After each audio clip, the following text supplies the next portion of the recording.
Krishna, Krishna Krishna, Hare Krishna,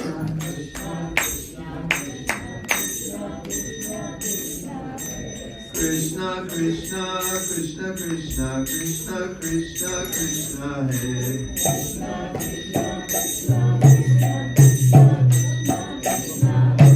Krishna Krishna, Krishna Krishna, Krishna Krishna, Raksha Mam.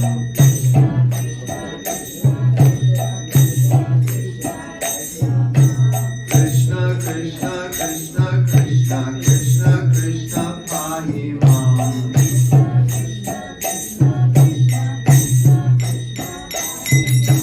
Rama Raghava, Rama Raghava, Rama Raghava, Raksha Mam.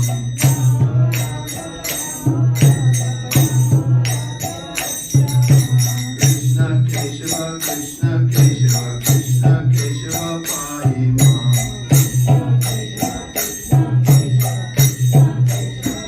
We'll do it again, everybody chant this time. Krishna Krishna, Krishna Krishna, Krishna Krishna, Krishna Hare Krishna, Krishna Krishna, Krishna Krishna, Krishna Krishna, Krishna Krishna, Krishna Hare Krishna, Krishna Krishna, Krishna Krishna, Krishna Raksha Mam.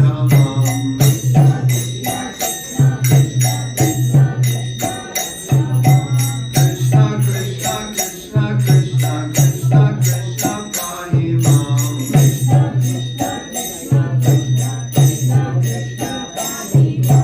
Rama Raghava, Rama Raghava, Rama Raghava, Raksha Mam.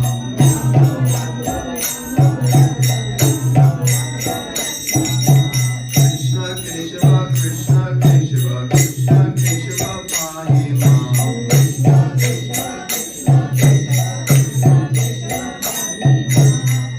Thank you. I believe this was when Lord Chaitanya was chanting this in the Jarikhanda forest. What? Yeah. So he's walking through the forest, he was chanting this, and the animals started to dance. And the deer and the tigers, they were all friendly. I don't know if the tigers temporarily became vegetarian, I don't know. But somehow they all got along. So, worshiping Govardhan Hill. I'm going to read some and then speak some here. So, while engaged with the Brahmanas, who were too much involved in the performance of Vedic sacrifices, Krishna and Balaram also saw that the cowherd men were preparing a similar sacrifice in order to pacify Indra, the king of heaven, who was responsible for supplying water. So there was the Brahmins performing some sacrifice, and they didn't want to stop to give Krishna some food. Cowherd boys went there to get some food. They didn't want to stop, interfere with their sacrifice. They were making such a fuss about the sacrifice rather than Krishna. So this is a problem. And Krishna didn't like that the cowherd men were also doing this. And there wasn't necessary. There was a lot of reason. When Krishna does something, many purposes are fulfilled. So, as stated in the Chaitanya Charitamrita, a devotee of Krishna has strong and firm faith in the understanding that if he is simply engaged in Krishna consciousness and Krishna's transcendental loving service, then he is freed from all other obligations. A pure devotee of Lord Krishna doesn't have to perform any of the ritualistic functions enjoined in the Vedas, nor is he required to worship any demigods. Being a devotee of Lord Krishna, one is understood to have performed all kinds of Vedic rituals and all kinds of worship to the demigods. One does not develop devotional service for Krishna by performing the Vedic ritualistic ceremonies or worshiping the demigods. But it should be understood that one who is engaged fully in the service of the Lord has already fulfilled all Vedic injunctions. So Krishna has come, this is one of his reasons, is to teach pure devotional service to him. This is all you have to do. People, in one sense, when Prabhupada came here, he gave this example of a school in I think it was Germany, a music school, and they would ask, how long have you been practicing? Oh, I've been practicing 5 years. And they give them a price of, it's like $150 a lesson. And then they ask someone else, how long have you practiced? I haven't practiced at all. I've never played it. And it was $50 a lesson. And he said, why is it, the guy who's paying $150, why is it $150 for me and only $50 for him? He said, first we have to untrain you. Because, and this is a fact, he was giving the example, when he came to America, we knew nothing of Vedic culture, never heard the name Krishna, never knew anything about this. So we had a clean slate. He didn't have to untrain us, but you people. You have misconceptions. You learn so many things that are not so important, and you think they're important. And Prabhupada's written all these books so you don't get these misconceptions.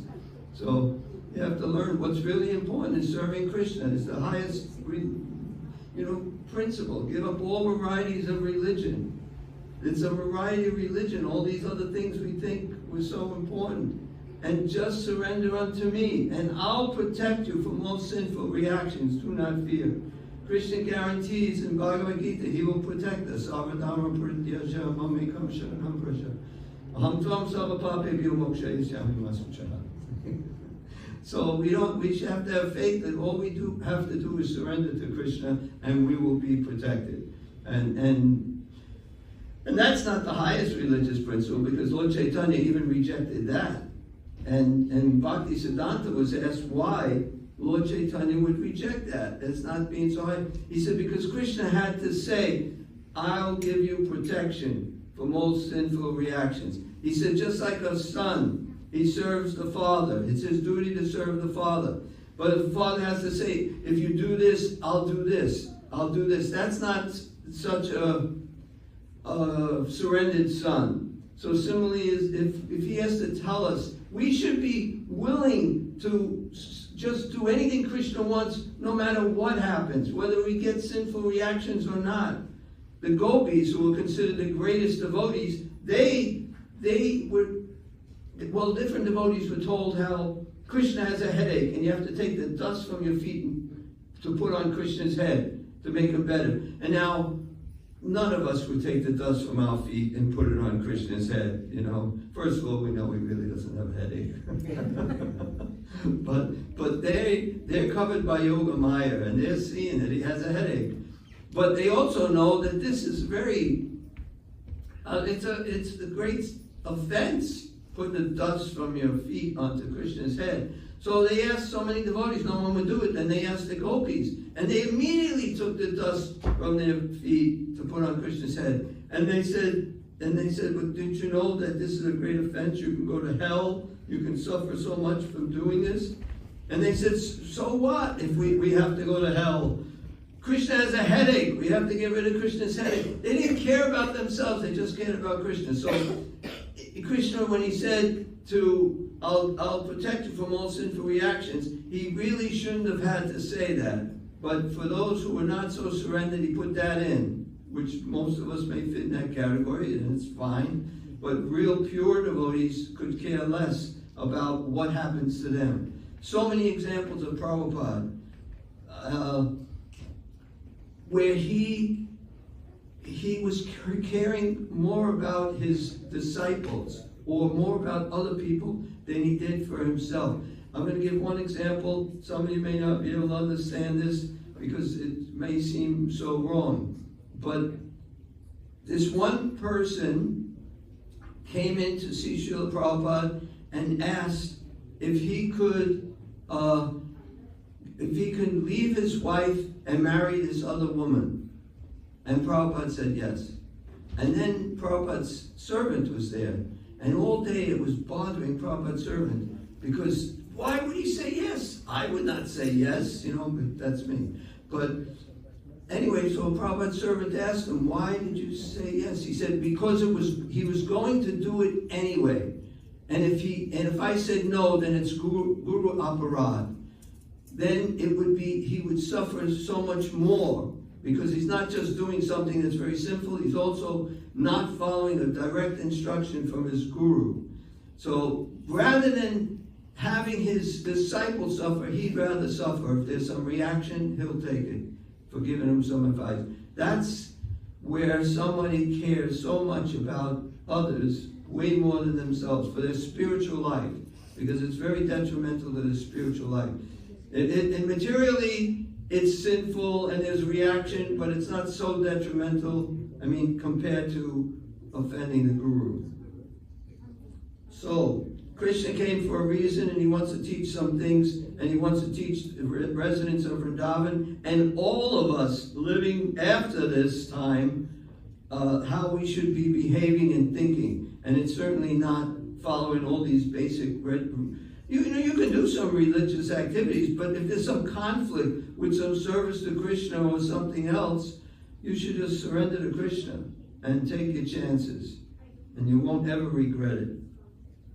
So in order to stop all such activities by his devotees, Krishna wanted to firmly establish exclusive devotional service during his presence in Vrindavan. Because he is the omniscient personality of God, and Krishna knew that the cowherd men were preparing for the Indra sacrifice. But as a matter of etiquette, he began to inquire with great honor and submission from elder personalities like Maharaj Nanda.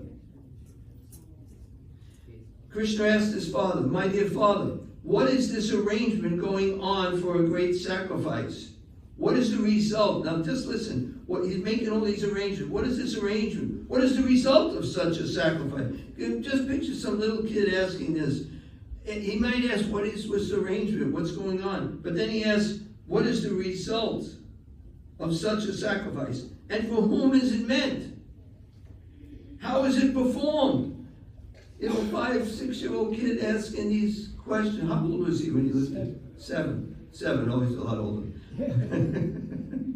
7-year-old kid asking these questions. Will you kindly let me know? I am very eager to know this procedure. So please explain to me the purpose of this sacrifice. Upon this inquiry, his father, Nanda Maharaj, remained silent, thinking that this young boy would not be able to understand the intricacies of performing the yajna. Krishna, however, persisted. So he's very determined. My dear father, for those who are liberal and saintly, there is no secrecy. They do not think anyone to be a friend or enemy or neutral party, because they are always open to everyone. And even for those who are not so liberal, nothing should be kept secret from the family members and friends, although secrecy may be maintained for persons who are inimical. Therefore, you cannot keep any secrets from me.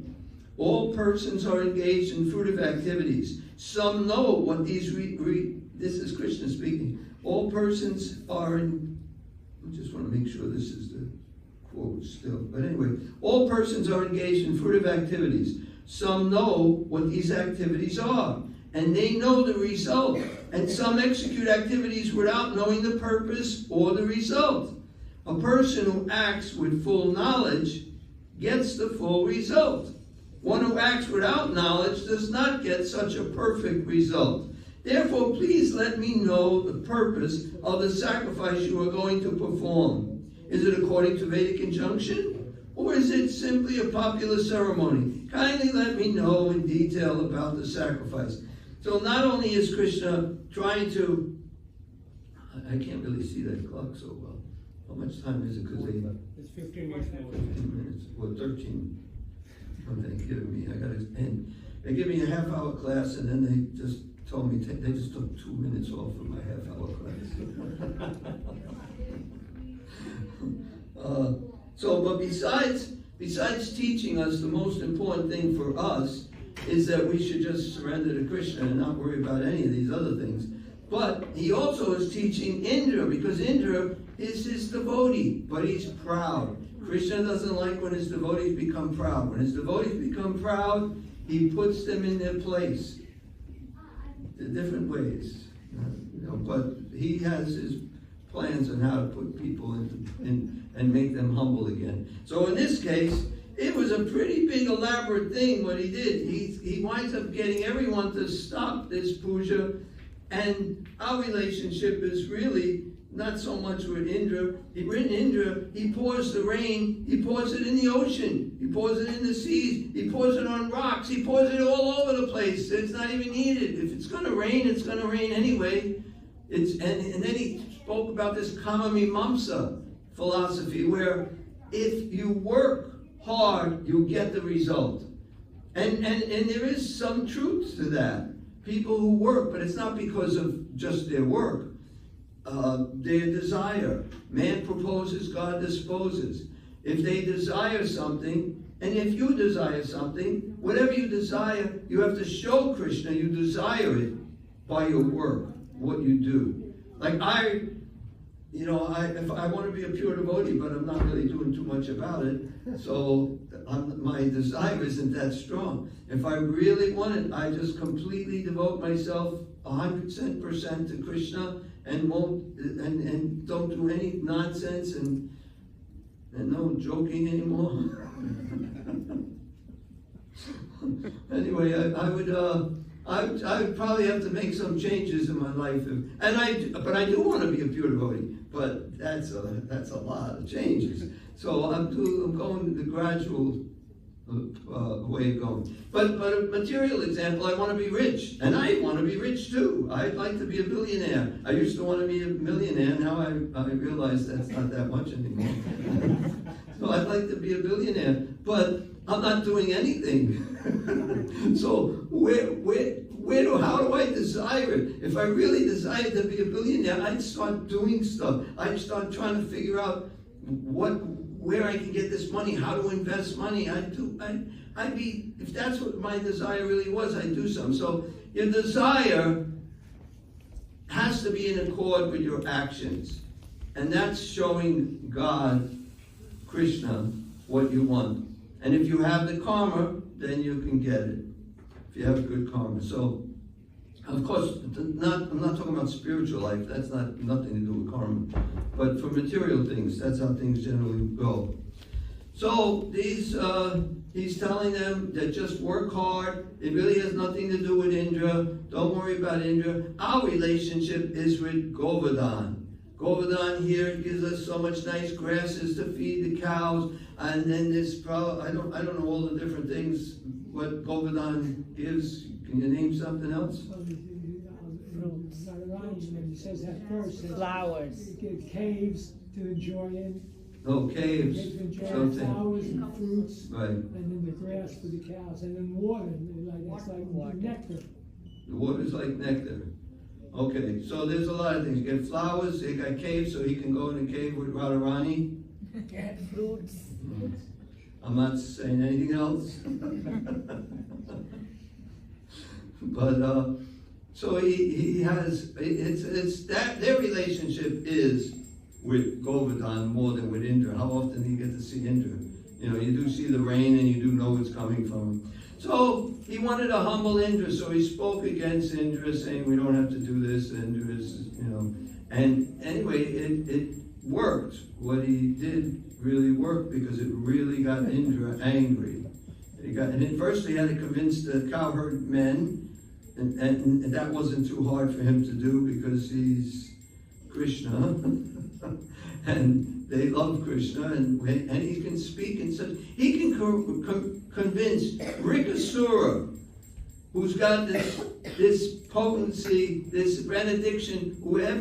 Whoever's head he touches will crack into pieces and they'll die.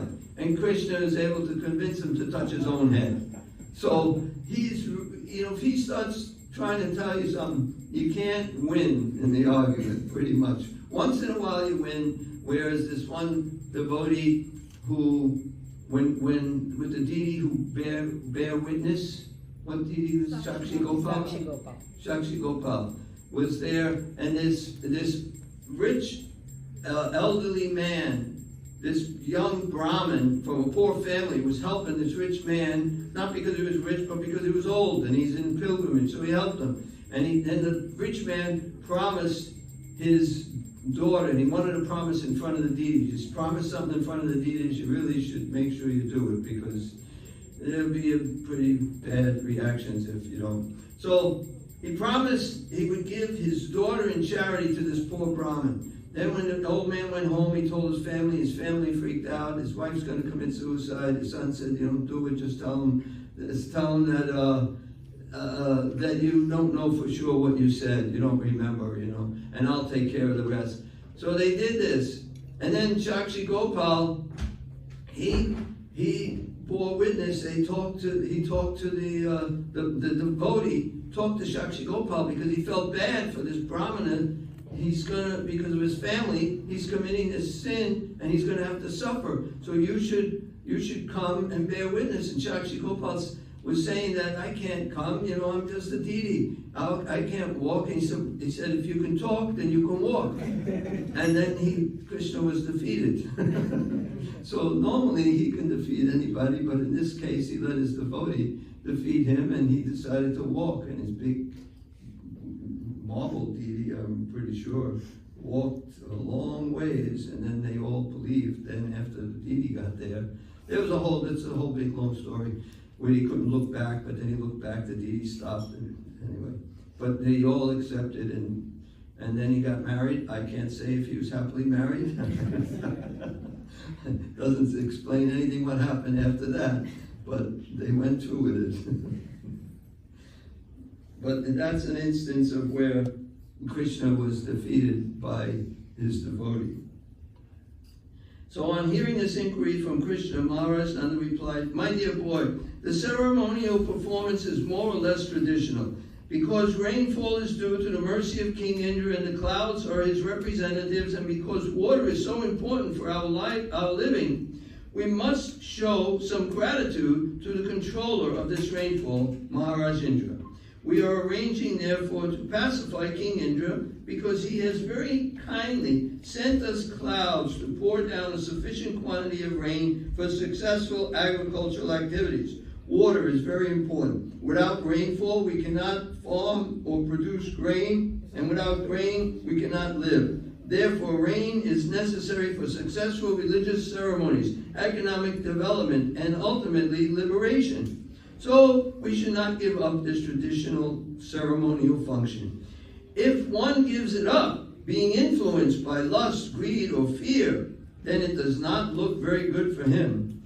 After hearing this, Krishna, the Supreme Personality of Godhead, in the presence of his father and all the elder cowherd men of Vrindavan, spoke in such a way as to make the heavenly King Indra very angry. He suggested that they forego the sacrifice. His reasons for discouraging the sacrifice performed to please Indra were twofold. First, as stated in the Bhagavad Gita, there is no need to worship the demigods for any material advancement. All results derived from worshiping the demigods are simply temporary. And only those who are less intelligent are interested in temporary results. Second, whatever temporary results one derives from worshiping the demigods is actually granted by the permission of the Supreme Personality of God. It is clearly stated in the Bhagavad Gita, Mayava Vihitan Hitan. Whatever benefit is supposed to be derived from the demigods is actually bestowed by the Supreme Personality of Godhead. Without the permission of the Supreme Personality of Godhead, one cannot bestow any benefit upon others. But sometimes the demigods become puffed up by the influence of material nature, thinking themselves all in all. They forget the supremacy of the personality of Godhead. And Srimad Bhagavatam is clearly stated that in this instance, Krishna wanted to make King Indra angry. Krishna's advent was especially meant for the annihilation of the demons and protection of the devotees. King Indra was certainly a devotee, not a demon, but because he was puffed up, Krishna wanted to teach him a lesson. He first made Indra angry by stopping the Indra Puja, which had been arranged by the cowherd men in Vrindavan. So with this purpose in mind, Krishna began to talk as if he were an atheist, supporting the philosophy of karma mimamsa, which I already explained about. If you just work, you're going to get the results just by your work. Ultimately, it's not by your work. It's ultimately by Krishna or God in any religion. Without the sanction of the Lord, not even a blade of grass can move. So he has to sanction everything. Okay, anybody got like the next minute or two? Anybody have a question? Yes? When this is all over, Indra goes and prays to Krishna. And he says, please bless me that I don't act foolish like this again.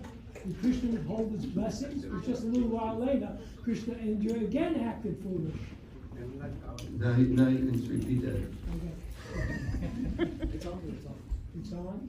No, now it's on. Okay, my question is when the Leela was over, Indra goes to Krishna and prays. In one of his prayers he says, please bless me so I don't act foolish like this again. But a little while later, Indra fights Krishna about the parijata tree. So did Krishna not bless him? He was asking for Krishna's blessing not to be foolish. How do you understand that Indra became foolish Yeah, again? Krishna didn't bless him. He had another plan. It happened. He did. If I'm not mistaken, because I didn't read this just recently, but when Indra was praying to him, he didn't acknowledge whether he was accepted his prayers, didn't accept them. He was just like indifferent. So it doesn't mean he blessed them if he asked for it. And so how do we understand Indra's position? He's so regretful of what he did. And then just a little while. I think Indra is a really good example of all of us. We all were never doing that, I'm never doing that, and then we do it. It's like, so I think what we can get out of this is not get discouraged because we can't follow everything, or we're not willing to follow everything. Even Indra, who is a really great devotee, you don't become a king of heaven serving Krishna in that capacity in this material world unless you're a really good devotee.